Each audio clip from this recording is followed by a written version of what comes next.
las propuestas que de alguna manera estamos nosotros estamos proponiendo o estamos aquí utilizando lo que es una teoría constructivista social, una teoría que nos propone Lev Vygotsky para poder pues elaborar estas propuestas. Entonces, es más o menos cómo está estructurada esta presentación. Y pues bueno, primero que todo me gustaría empezar y que empecemos nosotros por definir lo que es un desafío.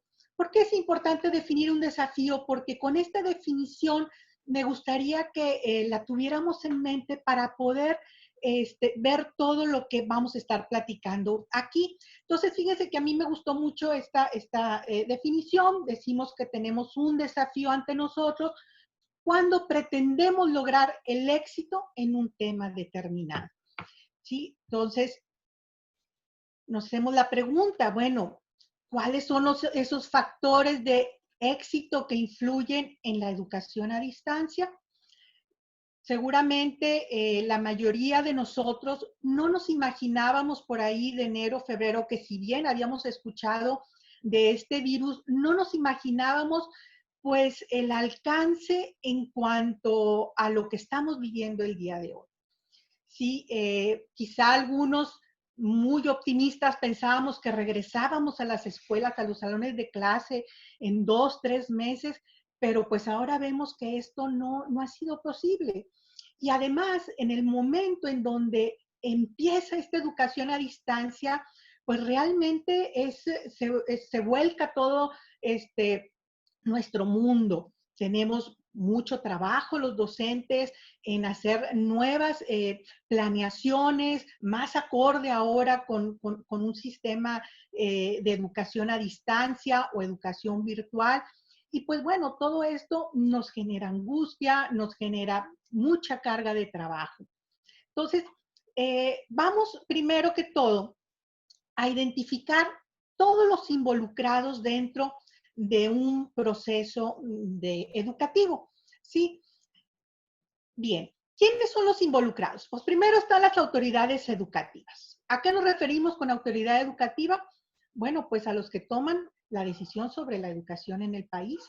Estamos hablando del secretario de Educación con los subsecretarios y estamos hablando también de los secretarios de Educación de los estados.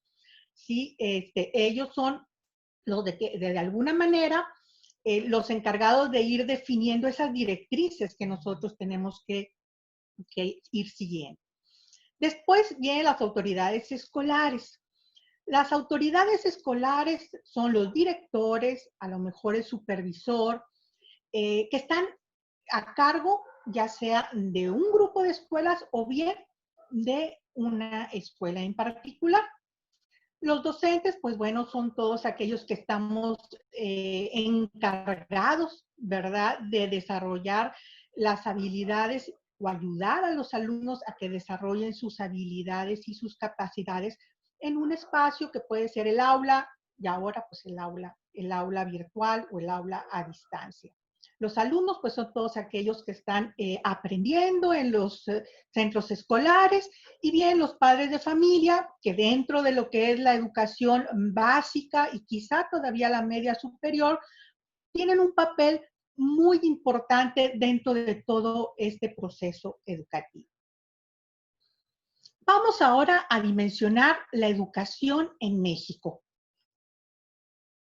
Bien, fíjense, el sistema educativo nacional, sí, tenemos el sistema educativo nacional, pues vamos a ver ahorita los números, pero estamos hablando de que más de 25 millones de alumnos están cursando la educación básica. Educación media superior, un poco más de 5 millones. Educación superior, casi los 4 millones. Y capacitación para el trabajo, que es otro de los niveles educativos que maneja la Secretaría de Educación Pública, con casi 2 millones de alumnos o estudiantes. Sí, esta información la obtuvimos de las principales cifras de la Secretaría de Educación o del Sistema Educativo Nacional, Fíjense, en el ciclo 2018-2019, estas son las últimas.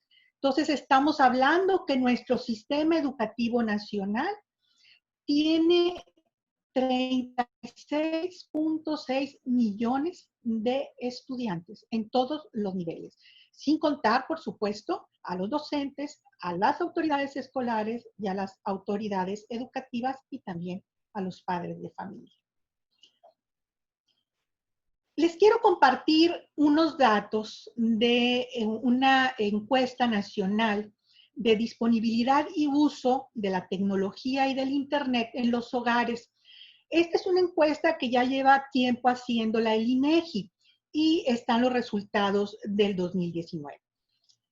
De los hogares de todos los hogares del país, el 44.3% dispone de computadora y el 92.5% cuenta con al menos un televisor. Además, en México, fíjense, tenemos 86.5 millones de usuarios de 6 años o más que utilizan el teléfono celular y el 80.6 millones de usuarios que utilizan el Internet. Los tres principales medios para la conexión de usuarios a Internet en el 2019 son el celular inteligente, 95.3%, la computadora portátil, llámese una PC, una tablet, un 33.2%, y computadora de escritorio con un 28.9%. Otro dato importante, pero este lo obtuvimos de una evaluación que se realizó a nivel nacional en las primarias en el año 2014, que fue la última evaluación de primaria que se realizó. Esta evaluación era de las condiciones básicas de las escuelas y da cuenta que el 64% de las escuelas primarias privadas cuentan con computadora para sus alumnos, pero solamente el 21% de las escuelas primarias públicas cuentan con ellas. También el 93% de las escuelas primarias privadas tienen Internet contra el 5% de las escuelas primarias públicas. Con todo este panorama que ya hemos revisado, ¿cuáles son los desafíos de la enseñanza a distancia en los que se empezaron a afrontar las autoridades educativas? Bueno, nosotros detectamos esto. Había que proporcionar educación a distancia a más de 36.6 millones de estudiantes que conforman el sistema educativo nacional. Si bien aquí están incluidas las escuelas privadas, las escuelas de educación media superior y superior, que bien tienen otros medios, pues la Secretaría de Educación Pública a nivel federal, pues como un órgano máximo rector de la educación, pues tiene también la obligación de atender a todos los alumnos dentro del sistema educativo nacional. Con los datos que vemos que no hay equidad en el sistema educativo, ¿sí? Tenemos una infraestructura básica, muy básica en telecomunicaciones. Si bien hay mucho uso del Internet a través de los teléfonos celulares, pues no en todas las partes de la República Mexicana pues llega el Internet. Además, sabemos todos que el costo de los datos es alto. Y para este tipo de educación, pues se requiere video, se requiere pues estar consumiendo esos datos. Adicionalmente, pues está inmerso, ¿verdad?, en situaciones políticas que, bueno, todos de alguna manera las conocemos.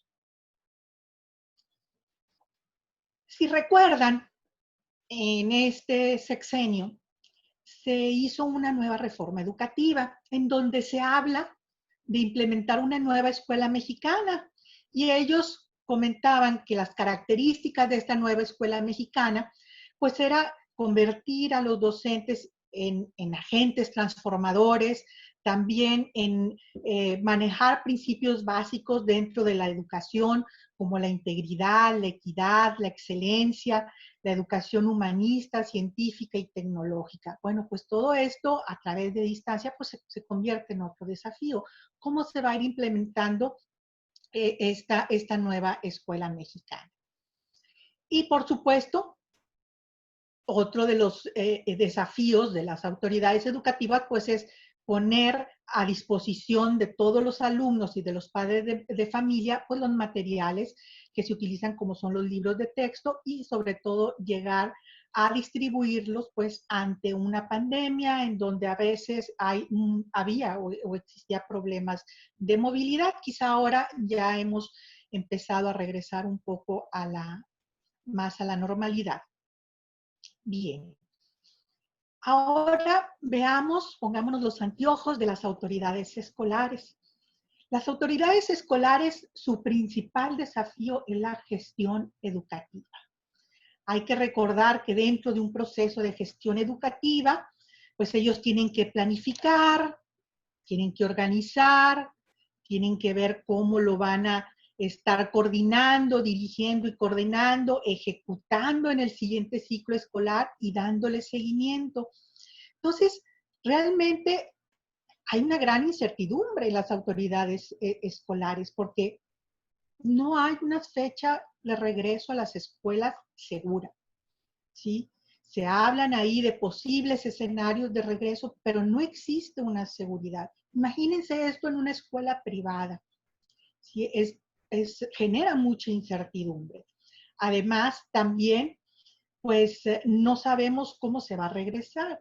Si a veces nos hablan que se va a regresar de manera escalonada, a veces dicen que no, que se va a regresar con ciertos, que los alumnos traigan su cubrebocas, que traigan su careta.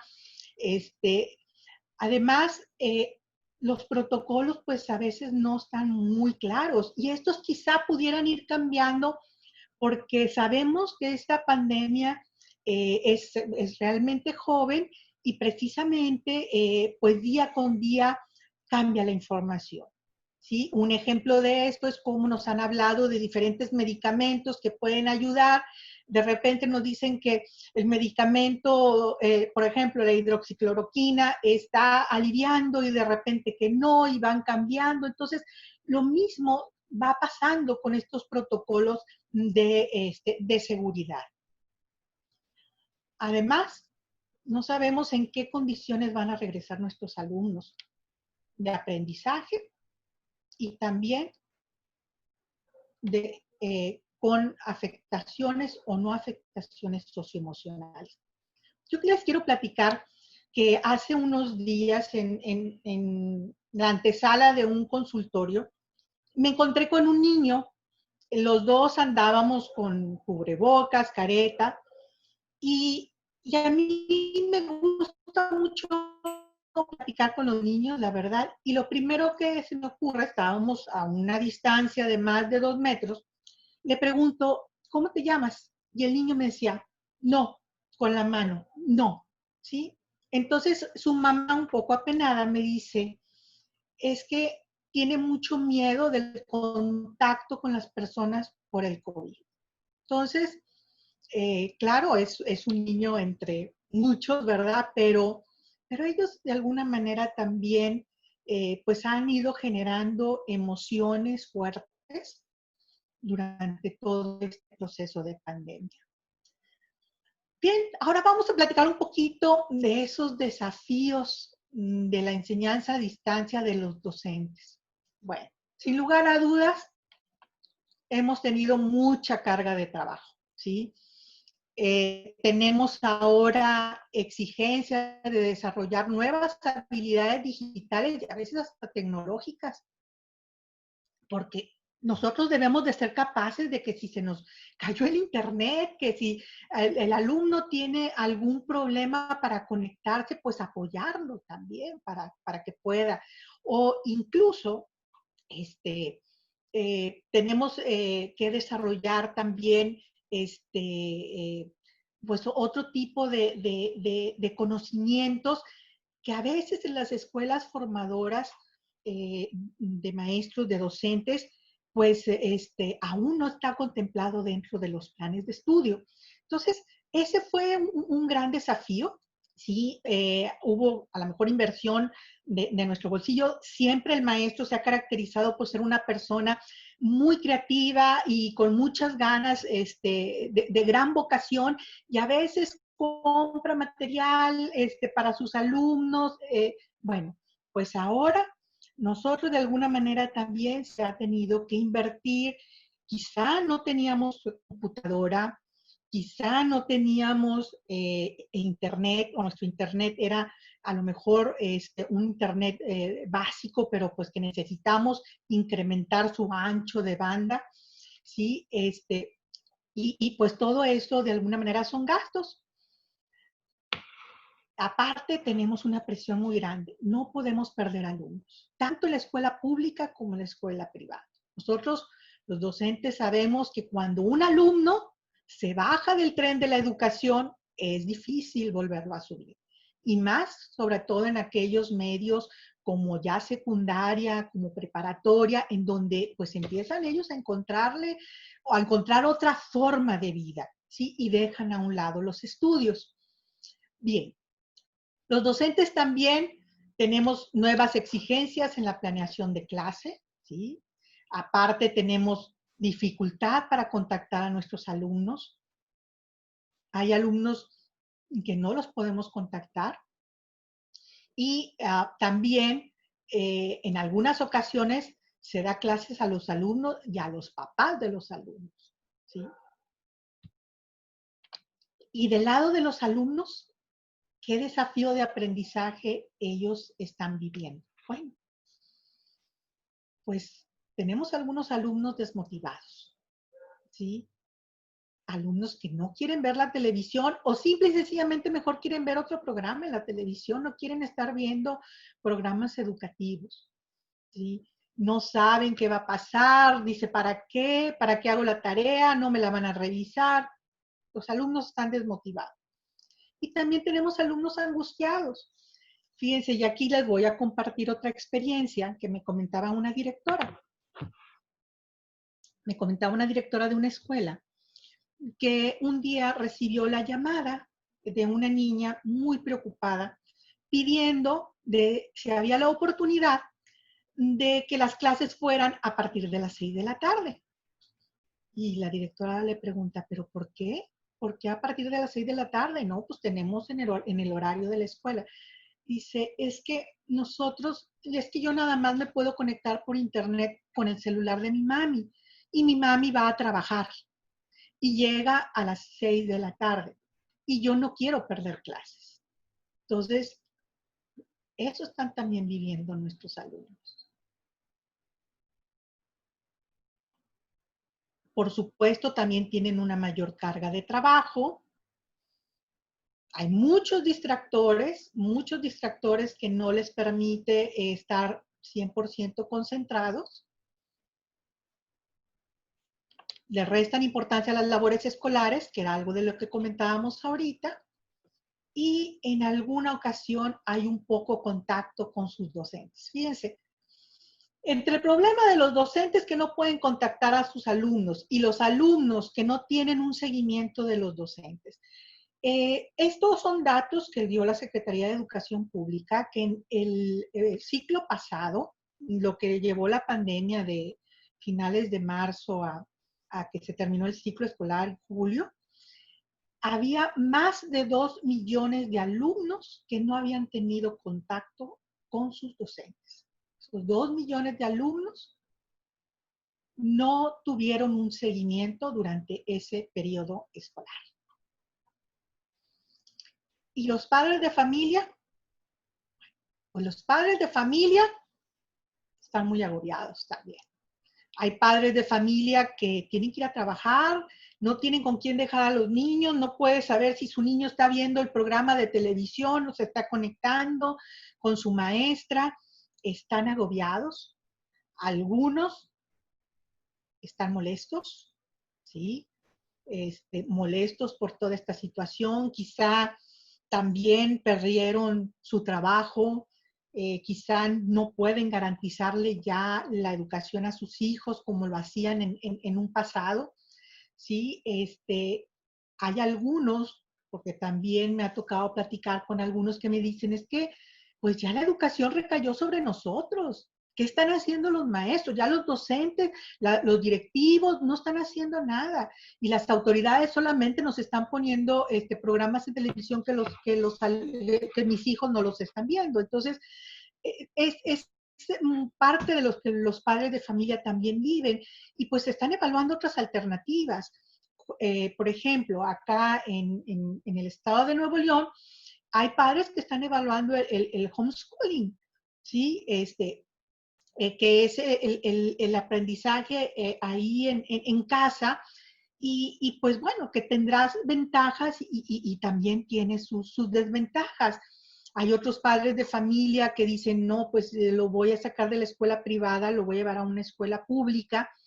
Las escuelas públicas a veces pues ya tienen un sobrecupo de alumnos y también pues eso pudiera de alguna manera generar un problema al momento del regreso, ¿verdad? Porque vamos a tener quizá escuelas pues ya saturadas de alumnos o quizá van a quedarse alumnos sin escuela.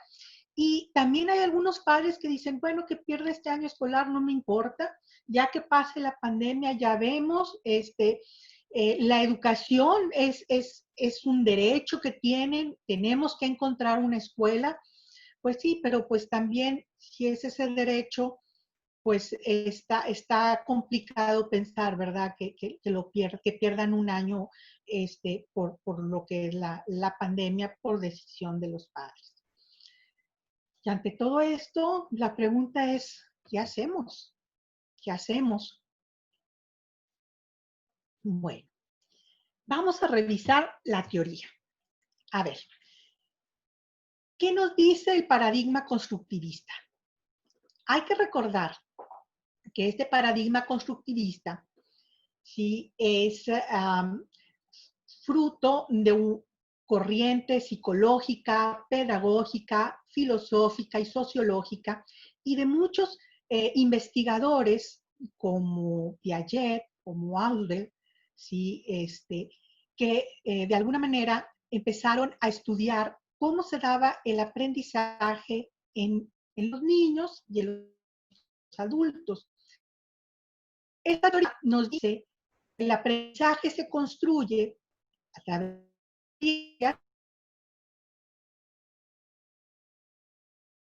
del alumno y ellos interpretan la realidad y así es como se da el aprendizaje.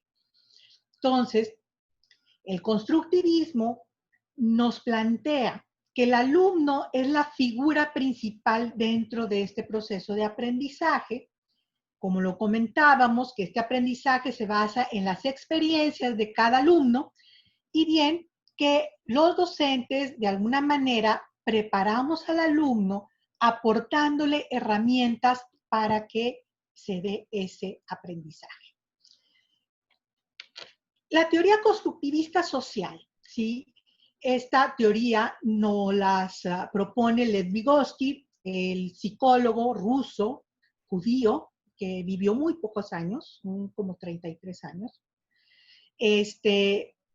un poco más de 30 años, él nos propone o nos comenta, después de varias investigaciones, que el entorno social influye en el proceso de aprendizaje y nos propone un concepto que se llama la zona de desarrollo próximo, en donde, pues así, muy rápido y a grandes rasgos, dice que, por ejemplo, cada niño, por su entorno social, trae ciertos aprendizajes y cuando se unen, pues el que tiene un poco más de aprendizaje sobre cierta situación, de alguna manera jala a su compañero para que ese aprendizaje tenga a través de esa convivencia, de esa interacción social. Entonces, dentro de la teoría constructivista social de Vygotsky se pueden detectar como tres dimensiones.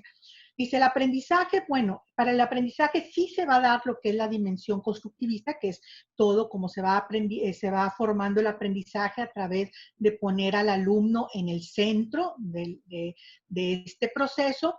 La dimensión social a través de todas esas interacciones que se da maestro, alumno, alumno y alumno, y también a través de la dimensión interactiva, que son todos aquellos materiales didácticos que se utilizan para ir facilitando este aprendizaje. Bueno, entonces esto es la teoría. Ahora vamos a ver cuál es la respuesta que las autoridades han dado a la pandemia y qué les parece si lo vamos de alguna manera cuadrando o contraponiendo con la teoría. Bien. Primero, la respuesta de las autoridades educativas, pues para educación básica y media superior, pues es las clases por televisión. La verdad, con los datos que vimos al principio, si la clase por la televisión pues pudiera ser una manera sensata de llegarle a más estudiantes. Y también pues hizo la diferencia.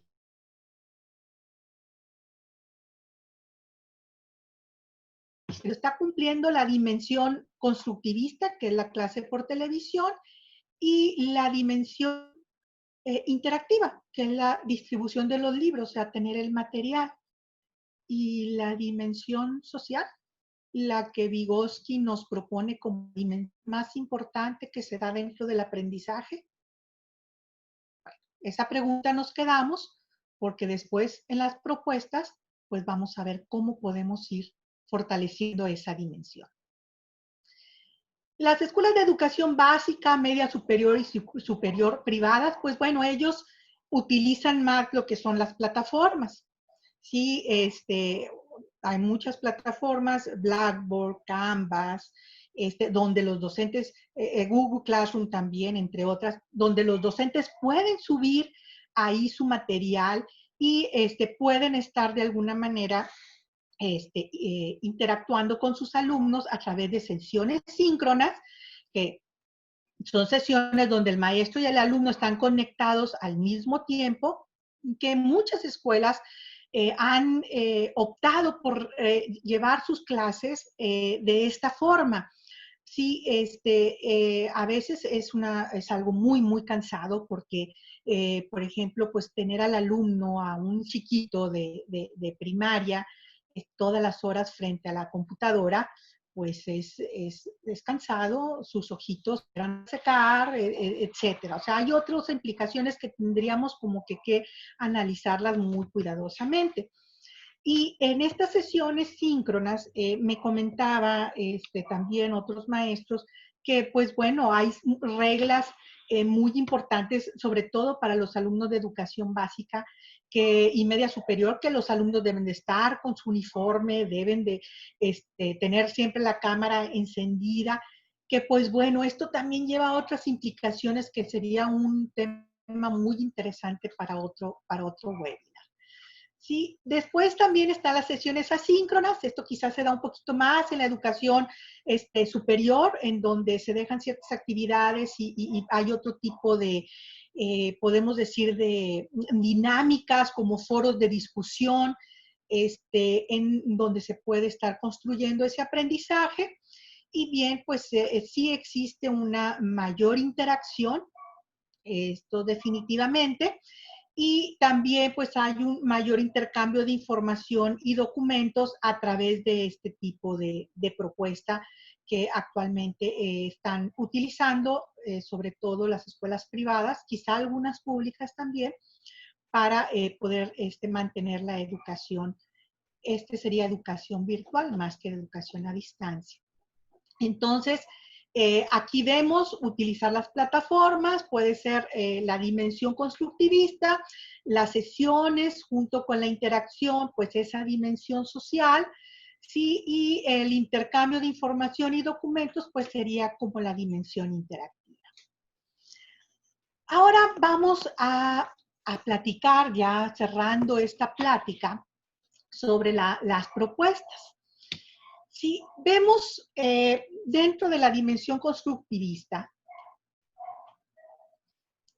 una de las propuestas es el uso de aprendizajes activos para el desarrollo de estrategias. ¿Cuál es ese aprendizaje activo? Bueno, el aprendizaje activo es el aprendizaje basado en problemas. Vamos a dar rápidamente un ejemplo. Bueno, no son los únicos, hay muchos, nada más que pues sí necesitaríamos como tener mayor tiempo para poder platicar de cada uno de ellos, pero pues está el aula invertida, está el aprendizaje oblicuo y muchos más. Pero me gustaría, por ejemplo, comentarles el aprendizaje activo, vamos a decir,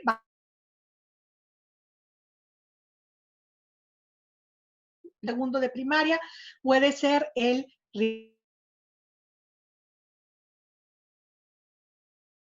que él aprenda a seguir instrucciones o a lo mejor o que aprenda a seguir, a saber lo que es un proceso.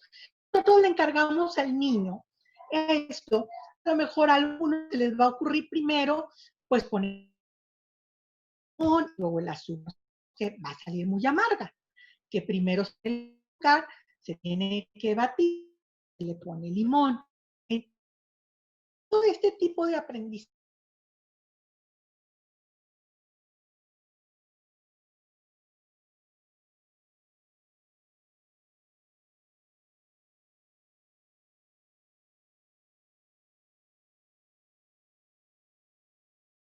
pues las facilidades que nos dan las autoridades federales y las autoridades estatales también.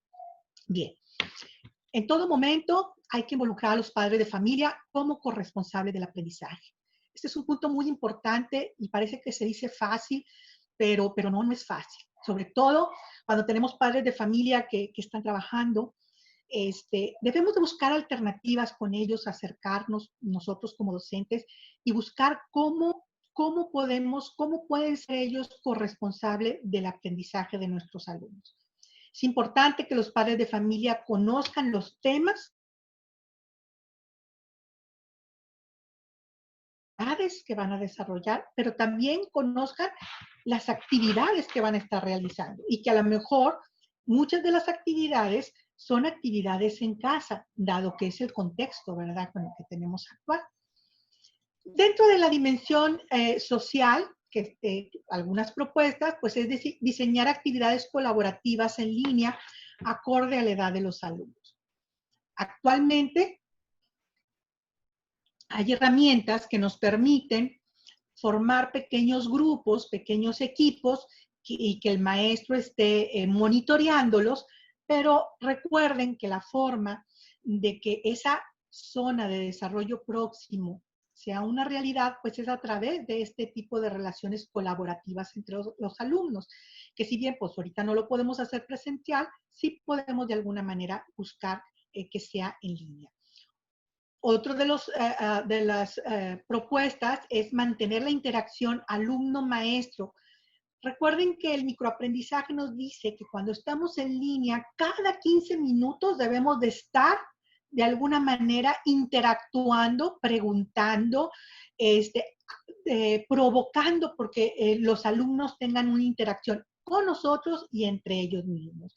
Y bien, para lo que es la educación a distancia por medio de la televisión, pues lo ideal sería que el maestro tuviera la oportunidad de hablar por teléfono. Si no hay manera de conectarme a través de una herramienta virtual como pudiera ser un Zoom que maneja una sesión de 40 minutos gratis y que los alumnos a través de su teléfono puedan conectarse. Si no hay esa manera, cuando menos por teléfono, sí es muy importante que el alumno reciba esa llamada del maestro. Cuando el papá está ausente por cuestiones laborales y el docente no le habla, pues el alumno se siente abandonado. Y no podemos nosotros como docentes permitirnos perder esa interacción, esa dimensión social con nuestros alumnos. Además, nos ayuda mucho porque nos da de alguna manera nos da cuenta de cómo los vamos a recibir a estos alumnos. podemos platicar de qué le pareció la clase que vio, qué duda tiene, que incluso ahí con la plática podemos hasta detectar qué actividad especial le podemos mandar al alumno para que pueda seguir desarrollando sus habilidades.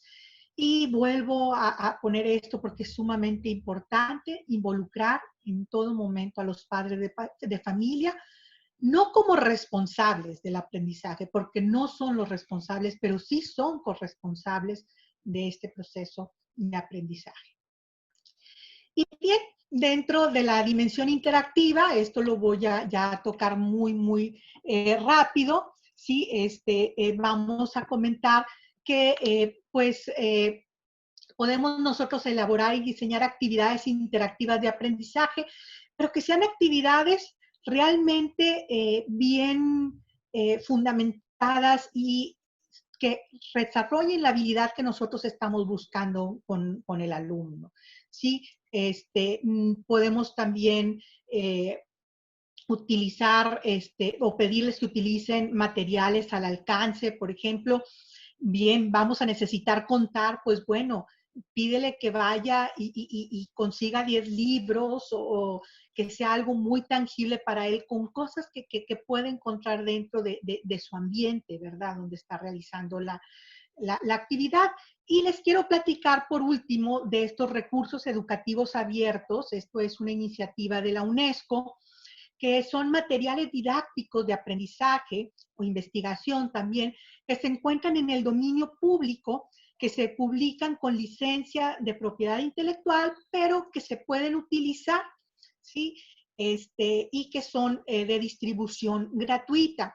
Estos recursos REA tienen diferentes formatos: texto, audiovisual, hay podcast también, hay multimedia, también se elaboraron para libros de texto, para manuales, simulaciones, guías didácticas, planes docentes, programas de estudio. Esto quiere decir que todos estos recursos están disponibles en Internet, se pueden utilizar de manera gratuita y bien, pueden a ustedes ayudarles para poder tener nuevas dinámicas, nuevas actividades. Hay en todos los niveles: preescolar, educación especial, primaria, secundaria, bachillerato y también universidad. Algunas plataformas en español, estas plataformas la mayoría son de España, ¿sí? En Latinoamérica no encontré muchas. Está Wikididáctica. Aquí hay educación preescolar, educación primaria y secundaria. También está CEDEC, está también el Agrega 2. Agrega 2 es muy interesante porque hay una comunidad de docentes. Los docentes platican sus problemas y otros docentes están también conversando de los problemas y le van ayudando a que obtengan soluciones muy creativas, les pasan sus programas, sus actividades. Es realmente una colaboración entre docentes. Otras es el Banco de Imágenes y Sonidos, está Wikimedia Commons, está un portal de medios, esto es para la enseñanza de STEAM, y también está la Biblioteca Escolar Digital. Por último, la Biblioteca Virtual Miguel Cervantes, Plan Ceiba, que es una plataforma uruguaya, y Temoa, que es un portal de recursos educativos abiertos del Tecnológico de Monterrey. Pues bueno, con esto yo termino mi presentación. Muchas gracias y pues estoy atenta para sus comentarios, sus preguntas. Muchas gracias por compartirnos el contexto, algunos datos y sobre todo las propuestas. En breve vamos a comenzar con las preguntas y respuestas. Si gustan irlas colocando en el botón de preguntas y respuestas que está en su barra de herramientas. Mientras vamos esperando a que se reúna la información, les comento que en Ibero Monterrey tenemos 2 modalidades, si ustedes están interesados en formarse o seguir teniendo más herramientas para la educación. Contamos con la maestría en educación y procesos docentes Y contamos también con un curso que se va a abrir. Les pedimos que estén atentos a través de nuestras redes, a través de Ibero Monterrey o a través de nuestra página web, porque muy pronto, para septiembre, más tardar octubre, se va a estar abriendo un curso muy interesante. ¿Verdad, maestra? Así es, y sobre todo que este curso va a ser virtual. Entonces, de todos los estados de la República nos pueden estar acompañando y pues ojalá también se animen a la maestría, que pues de alguna manera profundizamos mucho en todo esto que estuvimos platicando, profundizamos mucho en la investigación educativa, que la investigación educativa nos ayuda a conocer el problema de fondo y poder de alguna manera pues estar haciendo estrategias de intervención, sobre todo para mejorar ese aprendizaje de nuestros alumnos.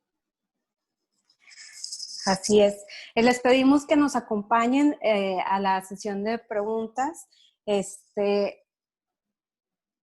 ver, por aquí nos comentan que algunos de nuestros amigos se están conectando pues después de la hora de inicio. No se preocupen, para las personas que no pudieron estar o comenzar con los demás a tiempo. En el transcurso del día de mañana, en la página de Facebook de Ibero Monterrey, van a encontrar este video para que lo vuelvan a escuchar o para que lo compartan con ustedes, con quien ustedes crean conveniente.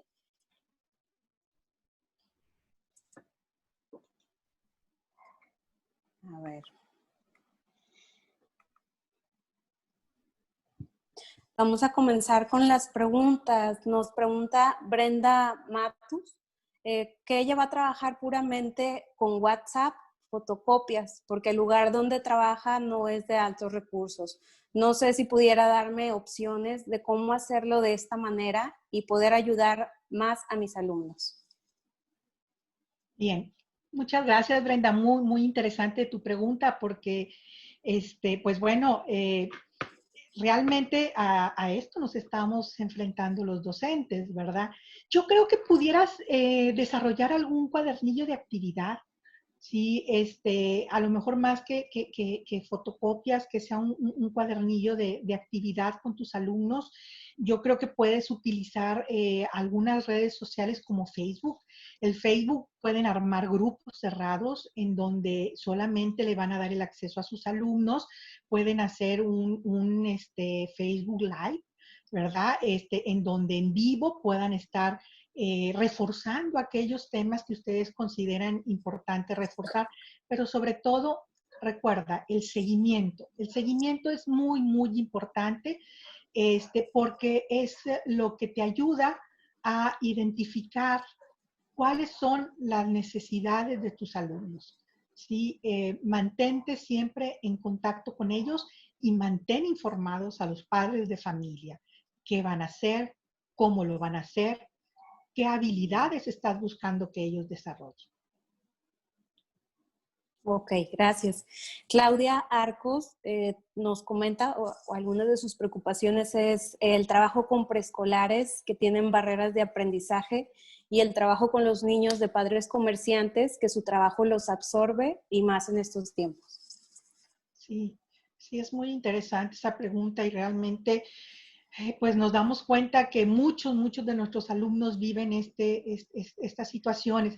Fíjate que el aprendizaje especial, pues bueno, prácticamente es un aprendizaje muy dirigido al alumno dependiendo de si tiene algún tipo de problema en el aprendizaje o tiene tiene autismo, tiene síndrome de Asperger, pues son actividades diferentes y muy guiadas. Yo te invito a que pues cheques estas actividades que propusimos, estos recursos educativos abiertos que son gratuitos. Y creo que en el Agrega 2, ahí hay especialmente para educación especial. Sí, estas actividades a veces vienen investigadores y otras más de docentes. Entonces, tú puedes de alguna manera, no necesariamente hacerlo al pie de la letra, pero sí son buenas guías que te dan pues idea de qué puedes ir haciendo y cómo lo puedes ir contextualizando a tus alumnos, porque vamos, no en todos los contextos, pues son las mismas necesidades. Y en cuanto a lo de los padres de familia, bueno, yo comentaba en la plática que es muy importante, pues de alguna manera buscar ese acercamiento con los padres de familia, pudiera ser al niño le dé un seguimiento a algún primo, algún tío, alguien que te pongas de acuerdo con ellos. Seguramente en conjunto van a encontrar la forma de que ese alumno no se sienta abandonado o perdido en este tipo de educación. Y sobre todo también comentarles, esto es pasajero, ¿sí? Esperamos retornar a las escuelas, quizá no va a ser exactamente igual, pero vamos a retornar a las escuelas. Entonces, también es pasajero y es pues un esfuerzo adicional que tenemos que hacer ante esta pandemia. Obed nos pregunta, ¿cómo involucrar a los estudiantes en las actividades de aprendizaje? Sí, pues a través de los aprendizajes activos. Los aprendizajes activos, como yo te comentaba, el aprendizaje basado en problemas, el aprendizaje basado en proyectos, estos tipos de aprendizajes son los que precisamente involucran al alumno en este proceso de enseñanza. Estos aprendizajes, como lo comentaba, los vemos muy a detalle nosotros en nuestra maestría y te invito a que revises en internet, revises, también ahí hay información y hay algunas ideas importantes, interesantes que te puedan ayudar a desarrollar este tipo de aprendizajes en tus alumnos. Ok, nos comentan, pertenezco a los catedráticos de escuelas formadores públicas en el estado de Guerrero. ¿Cómo puedes involucrar al padre de familia dentro del aprendizaje del estudiante normalista? Porque es el primero en molestarse si su hijo saca 7 o 6. Muy interesante la pregunta. Yo creo que a los padres de familia, en el momento en que se les hable de los aprendizajes que se requieren o las habilidades que se quieren ir desarrollando en los alumnos, en el momento en que de alguna manera también se les involucre, ¿verdad?, en esa corresponsabilidad. Creo que los padres de familia siempre queremos que nuestros hijos aprendan, ¿sí? Queremos que nuestros hijos pues tengan una mejor calidad de vida y sabemos que la educación es una parte importante.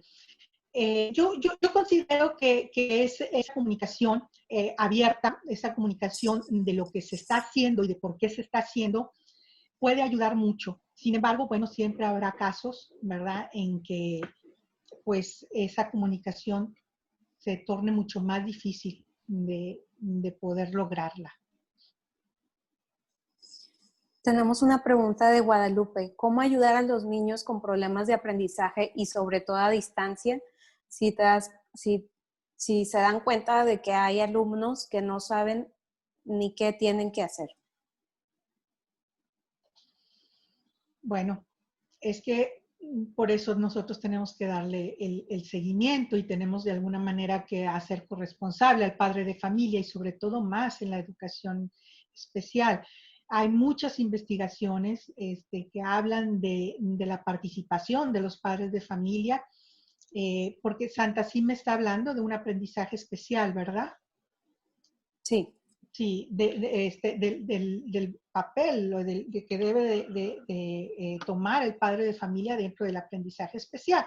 Entonces, sí es importante aquí igual una comunicación muy honesta, muy sincera con el padre de familia, ¿sí? Y de alguna manera también diciéndole, hablándole de esa corresponsabilidad que tiene, que es la única forma de que su hijo va a salir adelante.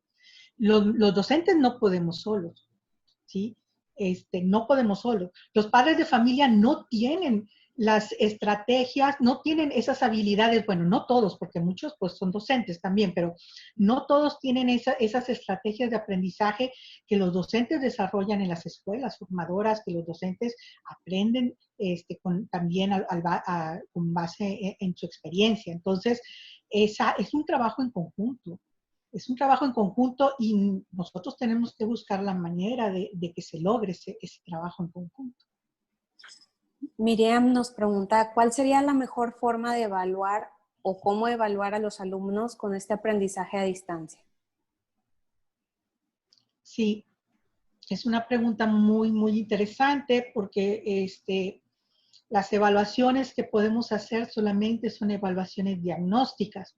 Sabemos que las evaluaciones diagnósticas, pues es darnos cuenta de cómo están los alumnos, ¿verdad? Podemos, a través del seguimiento, de la plática, de pequeñas entrevistas, de pequeños cuestionarios, que también pláticas con los mismos padres de familia, y tomar nota, o sea, hacer trabajo de campo. ¿Sí? Dentro de un proceso investigativo sería como hacer trabajo de campo. Esa es la forma en que nosotros podemos evaluar a distancia. ¿Nos podría repetir las plataformas de apoyo para los docentes, por favor? Sí, claro que sí. ¿Cómo ves? ¿Tendremos todavía tiempo de regresar a la presentación? Tenemos 5 minutos. Bueno, muy bien. Vamos a regresar si quieren a la presentación para que le puedan tomar foto con su teléfono celular o tomar nota.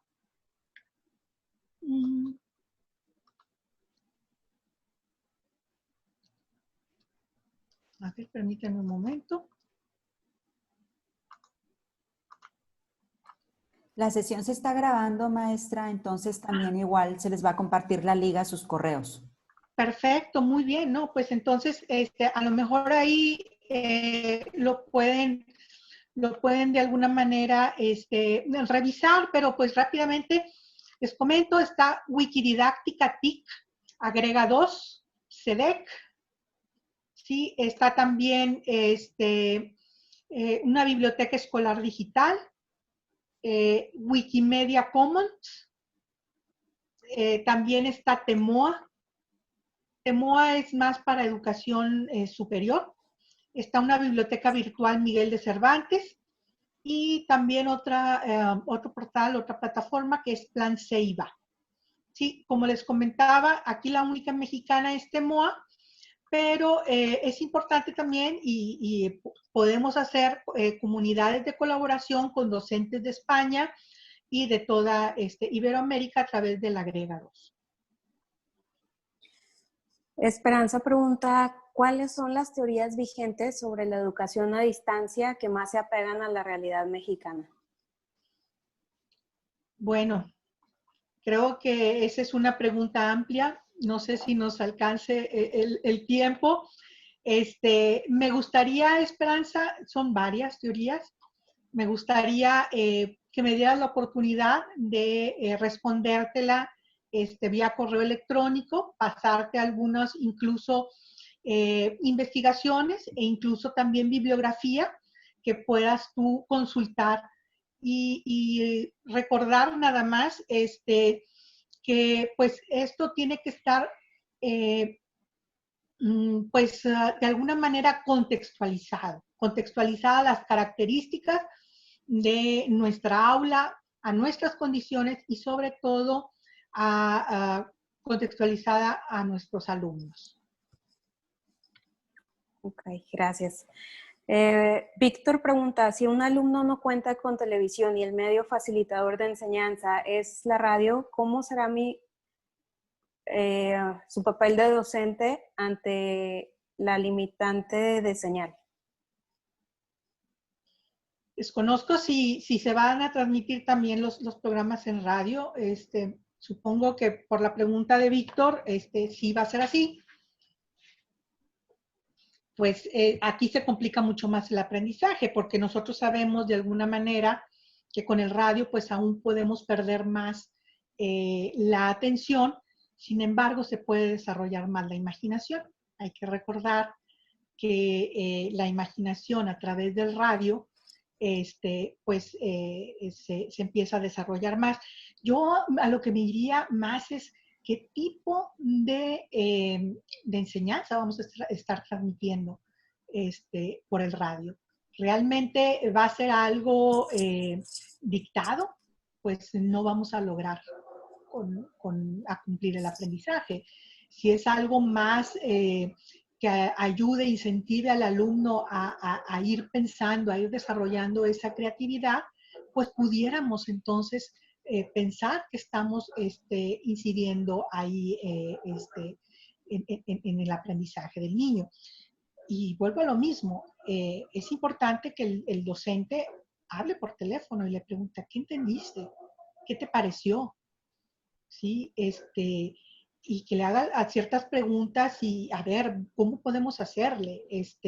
¿Qué actividad, conforme vayas platicando, qué actividad puedo hacer yo docente para mandártela y que tú puedas seguir, pues, seguir desarrollando? Ahora, entiendo que es lugares en donde a lo mejor no es fácil mandar un correo electrónico, ¿sí? Porque pues estamos hablando de radio, pero yo creo y sé que encontraremos la alternativa de hacerle llegar al niño esas actividades que nosotros podemos ir desarrollando. Ok, muchas gracias, maestra. Pues hemos llegado al final de este tiempo que compartimos juntos. Y pues bueno, les agradecemos el estar aquí. Recuerden que esta grabación va a estar en la página de Ibero Monterrey y las preguntas que tuvimos, varias personas que nos están haciendo preguntas todavía, pues las vamos a contestar vía correo. Claro que sí, con todo gusto. Les agradezco mucho a todos ustedes. Saludos pues a la gente que nos está viendo y pues estamos a sus órdenes aquí en Ibero Monterrey. Gracias. Muchas gracias, Gracias. Ada. Que Gracias. tengan muy bonita tarde. Hasta luego. Nos vemos.